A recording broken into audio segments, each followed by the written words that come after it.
तो हेलो बच्चों, आपका स्वागत है हमारे चैनल पे। आज का हमारा टॉपिक है डेब्ट recovery tribunal, that is DRT।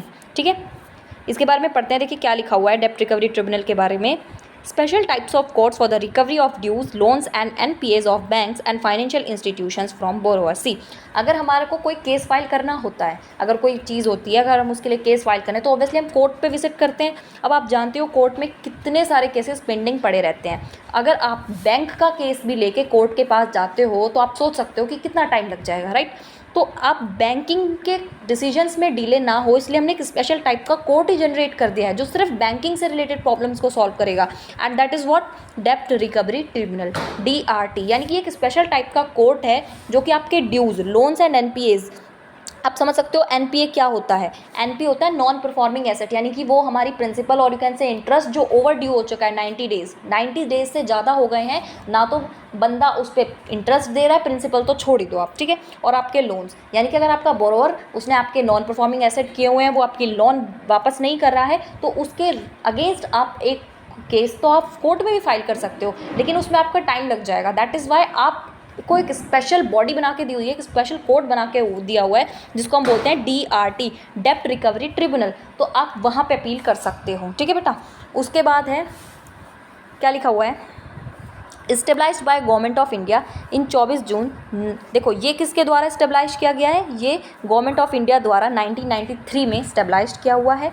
ये क्वासी जुडिशरी है, यानी कि अर्ध न्यायिक है। ये रिकवर करता है आपके सिक्योर्ड और अनसिक्योर्ड दोनों लोन्स को, यानी कि अनसिक्योर्ड लोन्स जिनकी आपको उम्मीद भी नहीं है, तो सिक्योर्ड और अनसिक्योर्ड दोनों टाइप के लोन्स को रिकवर करता है। Cases can be file equal to और अबाउट 20 लाख। आप इसमें 20 लाख और अबव के केसेस फाइल कर सकते हो। इससे नीचे का होगा तो आप DRT को अप्रोच नहीं कर सकते हैं। जज इनका होता है प्रेसिडिंग ऑफिसर, हम उसको बोलते हैं। गवर्नमेंट ऑफ इंडिया इनको अपॉइंट करती है। 5 ईयर्स का इनका टेन्योर होता है और 62 ईयर्स इनकी एज होती है। ओके, उसके बाद असिस्टेड बाय, अब अकेला तो बंदा काम नहीं करेगा, तो जो प्रेसिडिंग ऑफिसर है वो असिस्ट कौन करता है उनको, रिकवरी ऑफिसर और एक रजिस्ट्रार। यहाँ पे लिखा हुआ है रिकवरी ऑफिसर और 1 रजिस्ट्रार, इनको असिस्ट, यानी कि इनके काम में सहायक होते हैं, ये मदद करते हैं।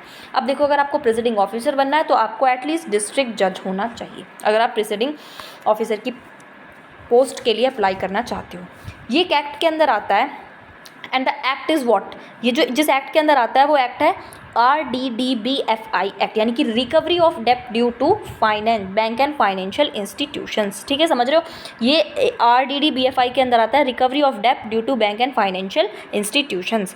इनको कौन लीड करता है, चेयरपर्सन लीड करते हैं। गवर्नमेंट ऑफ इंडिया इनको अपॉइंट करती है। 5 साल का इनका टेन्योर होता है और 65 ईयर्स की इनकी एज होती है, समझ रहे हैं आप। उसके बाद DRT के ऊपर भी एक बॉडी है जिसको हम DRAT बोलते हैं, डेब्ट रिकवरी एपेलेट ट्रिब्यूनल। सी, अगर आप अपने सपोज करो आप डिस्ट्रिक्ट कोर्ट पे जाते हो, आप वहाँ पे सेटिस्फाई नहीं हो तो फिर आप कहाँ जा सकते हो, आप डिस्ट्रिक्ट कोर्ट के बाद आप हाई कोर्ट पे जा सकते हो। अगर आप वहाँ पे भी सेटिस्फाई नहीं हो तो you can approach supreme court, right. तो अगर आप DRT के डिसीजन से if you are not satisfied तो आप इसके ऊपर भी एक बॉडी है DRAT, वहाँ पर अप्रोच कर सकते हो, ठीक है।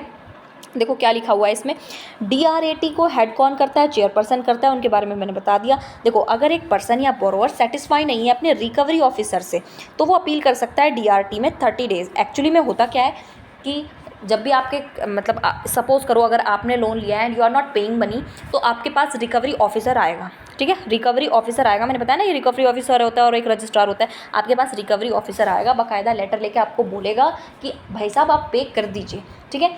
अब वो आपको डिसीजन बोलेगा कि आपने लोन ले रखा है 5 लाख का, और जितने भी आपका लोन ले रखा है आप उतना पे कर दीजिए अलॉन्ग विद इंटरेस्ट। तो अगर आपको ठीक है, आपने 5 लाख का लोन लिया है और वो सारी चीज़ें ओके हैं तो आप उसको ठीक है मान जाओगे। लेकिन अगर आपको लगता है कि आपने 5 लाख नहीं, आपने तो 4 लाख का ही लोन लिया था, ये तो गलत इन्फॉर्मेशन है, तो आप अगर उस रिकवरी ऑफिसर से, आप उसके डिसीजन से, जो रिकवरी ऑफिसर ले रहा है, आप उसे सेटिस्फाई नहीं हो तो आप DRT अप्रोच करोगे, डेब्ट रिकवरी ट्रिब्यूनल जाओगे कि भाई साहब मैंने ऐसा नहीं लोन लिया था, ये तो गलत बता रहे हैं। तो आप वहाँ पे 30 डेज़, आपको जो ऑर्डर पास किया है आपको रिकवरी ऑफिसर ने, उसके 30 डेज़ में आप DRT में अप्रोच कर सकते हो, राइट।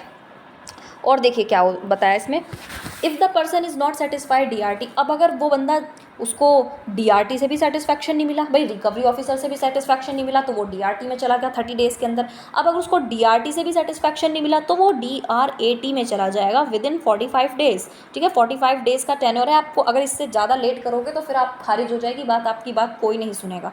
समझ में आया? तो आप DRT से खुश नहीं हो तो आप DRAT डेप्ट रिकवरी एपेलेट ट्रिब्यूनल के पास जा सकते हो 45 डेज़ के अंदर। ठीक है बच्चे।